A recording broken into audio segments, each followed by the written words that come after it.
नमस्कार। अर्थ के उन आइलैंड्स के ग्रुप जिनमें सबसे deadliest kind of volcano situated है, उन आर्क ऑफ आइलैंड में अगेन इरप्शन हुआ।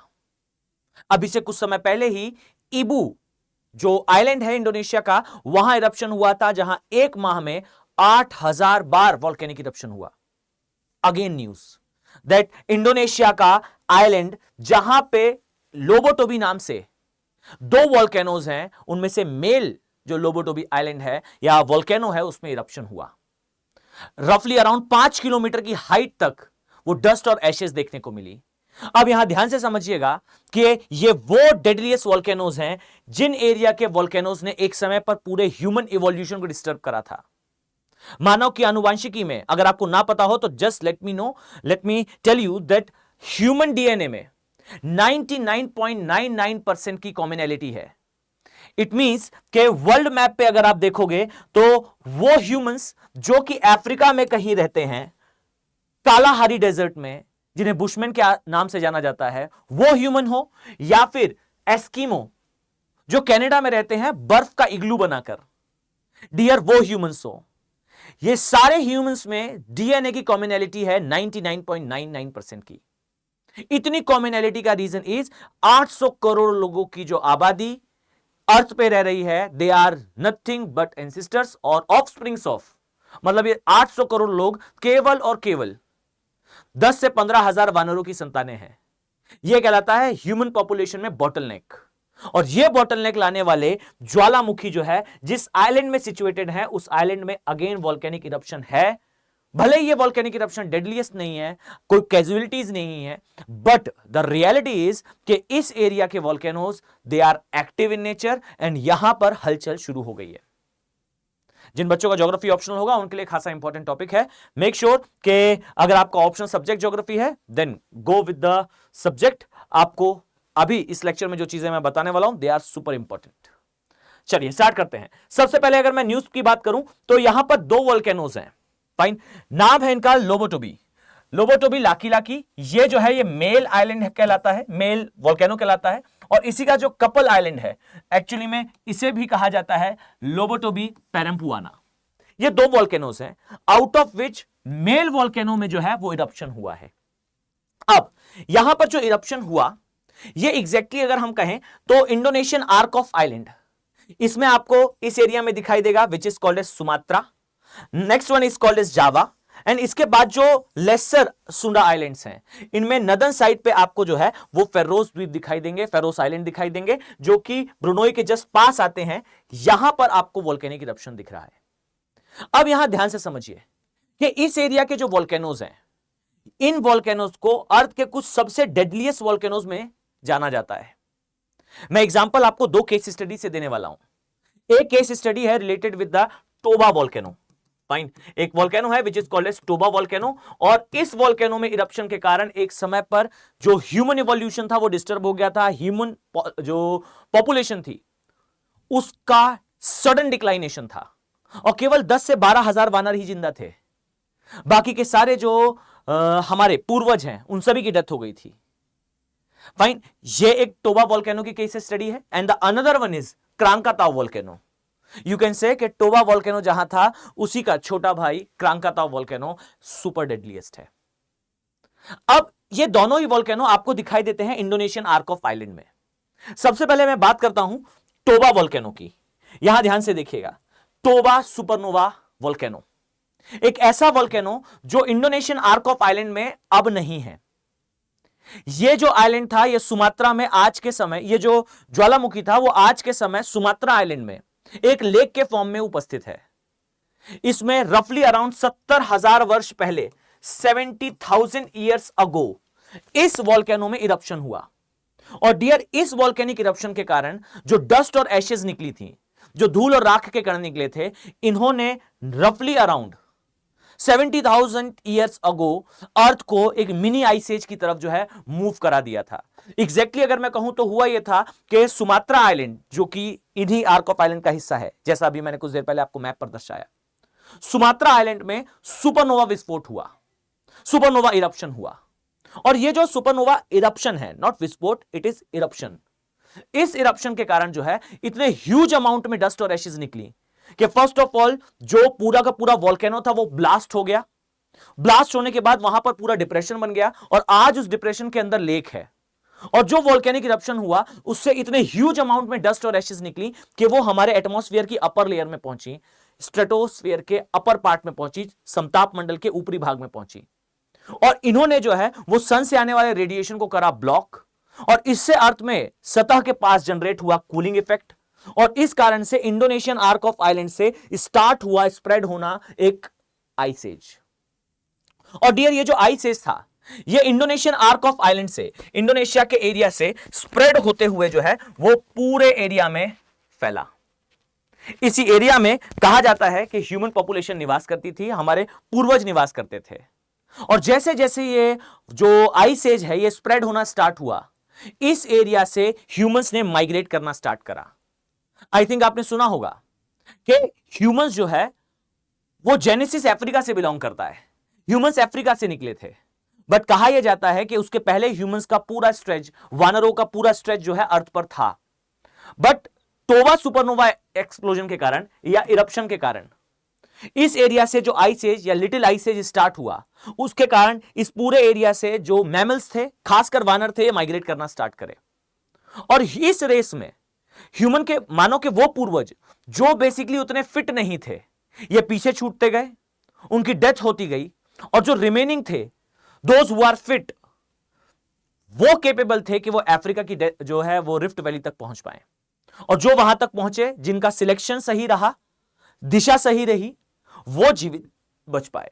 और रफली अराउंड केवल और केवल कुछ स्थानों पर कहा जाता है 10,000 और कुछ स्थानों पर कहा जाता है 20,000, इसके आसपास वानर जो है वो शेष रह पाए थे अफ्रीका की रिफ्ट वैली में। और फिर वहीं से वो रिफ्ट वैली से जो है वो इवोल्यूशन के क्रम में आगे बढ़े और आगे बढ़ते बढ़ते जो है वो आज ह्यूमन की 800 करोड़ की आबादी में ये बदले।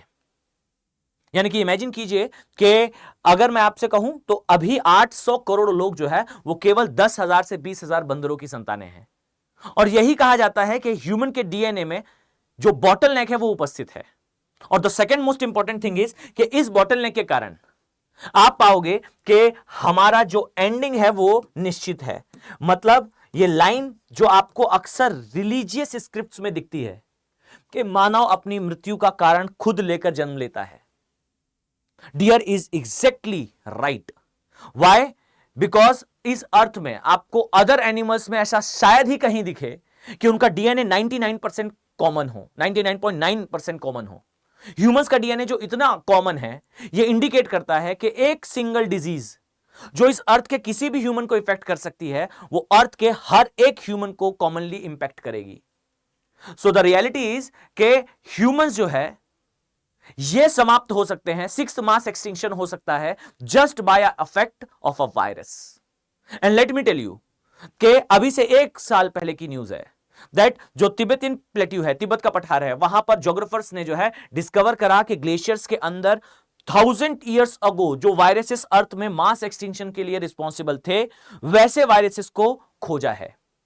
अब जो ग्लोबल वार्मिंग और क्लाइमेट चेंज है, इससे वो आइस मेल्ट होगी और हिमनदों के अंदर छुपे हुए वो वायरसेस जिन्होंने किसी समय पर मास एक्सटिंक्शन कॉज करा था, वो वायरसेस फिर से बाहर निकलेंगे। And we are very much vulnerable for that. हम काफी ज्यादा वल्नरेबल हैं उसके लिए। अब सोचिए कि ये एक टाइम बम की तरह काम करता है। एक साइड वोल्केनिक इरप्शन ने ह्यूमन पॉपुलेशन में बॉटलनेक बना रखा है और दूसरी तरफ उस बॉटलनेक से सबसे ज्यादा प्रभावित होने वाली चीज, प्रभावित करने वाली चीज विच इज वायरसेस, वो हिमनदों के अंदर हैं और उन्हें हम पिघला रहे हैं। ऐसा एरिया, ऐसे वोल्केनोस का एरिया अगेन इज एक्टिव। डरने की बात नहीं है, सीखने की बात है। Now another example of that is Krakatoa. Make sure कि ये Krakatoa in terms of study language अगर मैं कहूं तो ये वो क्रांकाताओ है जो टोबा का छोटा भाई है। टोबा जो लेक है, पहले वोल्केनो था अब लेक है, उस लेक में उस वोल्केनो का छोटा फॉर्म सेम आइलैंड में बट ओशनिक पार्ट में उपस्थित है, क्रांकाताओ।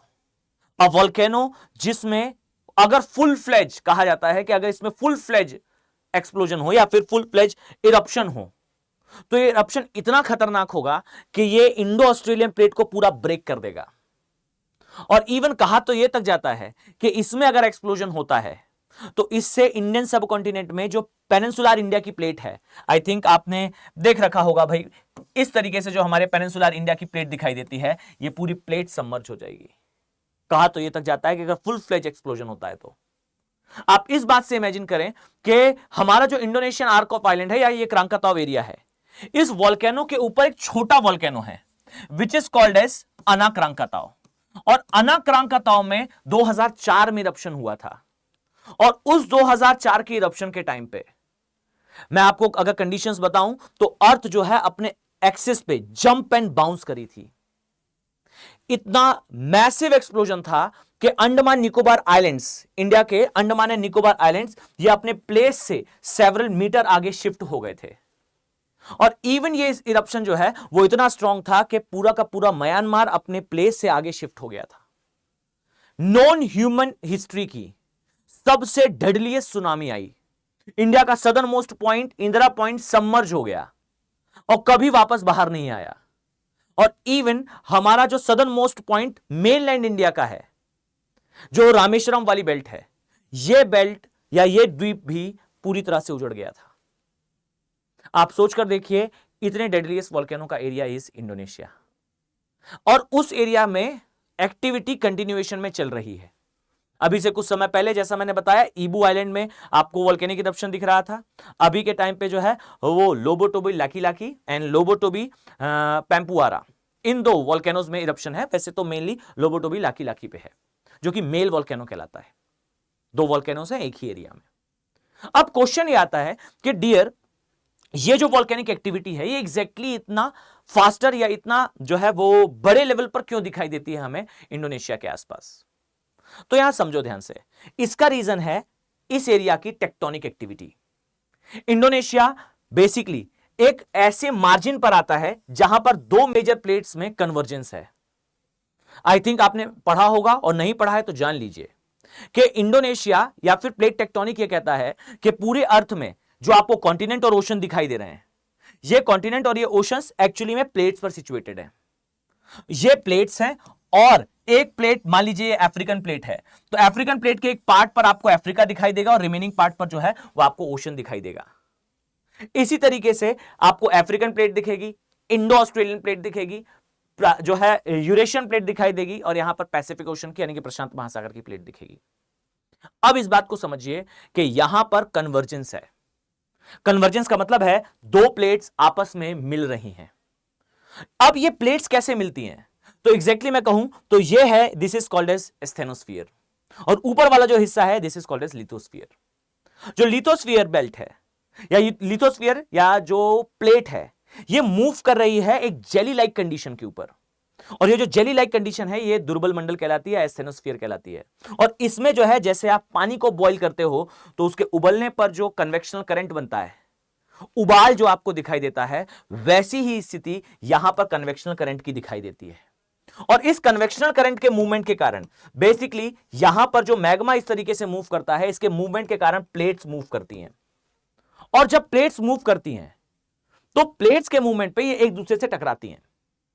अब समझिए, जब कभी ऐसा हो कि एक ओशियनिक प्लेट से या फिर एक ओशियनिक प्लेट एक कॉन्टिनेंटल प्लेट से सबमर्ज होती है, मतलब उनमें कन्वर्जेंस होता है, तो जो ओशियनिक प्लेट है ये सबडक्ट होती है, ये नीचे जाती है क्योंकि इसकी डेंसिटी ज्यादा होती है।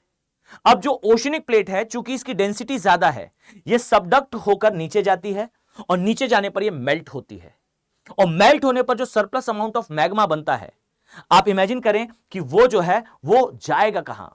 तो डियर, वो जो है वो प्लेट्स को ब्रेक कर कर बाहर आता है।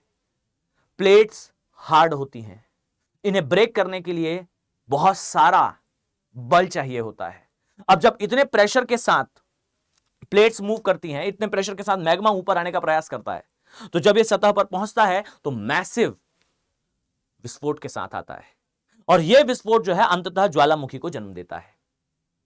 अब यहां सबसे इंपॉर्टेंट बात यह है कि जो प्लेट्स सबडक्ट होती हैं वो ओशनिक प्लेट है यानी कि महासागरीय प्लेट है, और महासागरीय प्लेट के सबडक्ट होने पर मैग्मा बनेगा। अब वो मैग्मा अगर कॉन्टिनेंटल प्लेट को तोड़कर बाहर आ रहा है तो उस केस में वॉल्केनोस का साइज मॉडरेट होता है।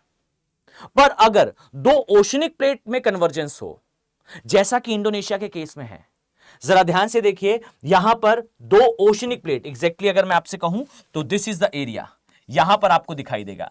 यह प्रशांत महासागर की प्लेट का ओशनिक पार्ट है, यूरेशियन प्लेट का भी यहां ओशनिक पार्ट है, और इंडो ऑस्ट्रेलियन प्लेट का भी यह ओशनिक पार्ट है। यह तीन प्लेट्स का ओशनिक पार्ट है। और जब ओशनिक और ओशनिक प्लेट यानी कि जो महासागरीय और महासागरीय प्लेट है, इनका अभिसरण होता है, तो इनके अभिसरण पे, इनके कन्वर्जेंस पे जो 2 और 3 प्लेट हैं, ये सारी की सारी सबडक्ट हो रही होती हैं, एक के नीचे एक ये जा रही होती हैं। ये सभी मेल्ट होती हैं, बहुत ज्यादा अमाउंट में मैग्मा बनता है, और ये मैग्मा जो है वो ज्यादा डेंसर, ज्यादा सघन ओशनिक प्लेट को तोड़कर बाहर आता है। अब इसे तोड़ने में ज्यादा बल लगेगा, इसका मतलब है जब इरप्शन होगा तो वो बहुत जोरदार इरप्शन होगा। और इरप्शन से प्रॉब्लम नहीं है, प्रॉब्लम इस बात से है कि उस इरप्शन के दौरान जो धूल और राख निकलती है, डस्ट और एशेज निकलती है, वो इमीडिएटली उस स्थान पर तो एसिडिक रेनफॉल कराती ही है। साथ में अगर ये अपर एटमॉस्फेयर तक पहुंच जाए, या फिर अपर एटमॉस्फेयर का मेरा मतलब है समताप मंडल के नीचे तक, क्षोभ मंडल के ऊपरी पार्ट तक अगर ये पहुंच जाए, तो ये नीचे डीमिंग इफेक्ट देती हैं, ये नीचे जो है वो कूलिंग इफेक्ट देती हैं। और इस कूलिंग इफेक्ट के कारण आप पाओगे कि यहां से आइस एज ट्रिगर होने लगता है, पूरे एरिया में क्लाउड्स का फॉर्मेशन होने लगता है। अभी से कुछ समय पहले ही ये स्टडी आई थी कि ऐसे क्लाउड्स जो काफी ज्यादा डेंस स्नो से बने होते हैं, उन क्लाउड्स का फॉर्मेशन कर देती है वो धूल और राख के कारण, वो एरोसोल्स जो निकलते हैं वोल्केनिक इरप्शन से। याद रखिए कि इस जानकारी से आपको यह बात समझ में आएगी कि एग्जैक्टली हमारी मदर नेचर कितनी जो है वो कॉम्प्लेक्स मैकेनिज्म से अर्थ पे लाइफ को डिजाइन करती है। यहां पर वोल्केनिक एक्टिविटीज ये नॉर्मल है। आप देखेंगे कि आए दिन इंडोनेशियन आर्क ऑफ आइलैंड में आपको वोल्केनिक एक्टिविटी दिखेगी, क्योंकि यहां प्लेट्स का कन्वर्जेंस है। आप जरा इमेजिन करिए कि अर्थ एक जगह पर जो है वो ह्यूमन इवोल्यूशन, एआई टेक्नोलॉजी इस ओर बढ़ रही है, और दूसरी ओर वोल्केनिक इरप्शंस हो रहे हैं। So this is a important part.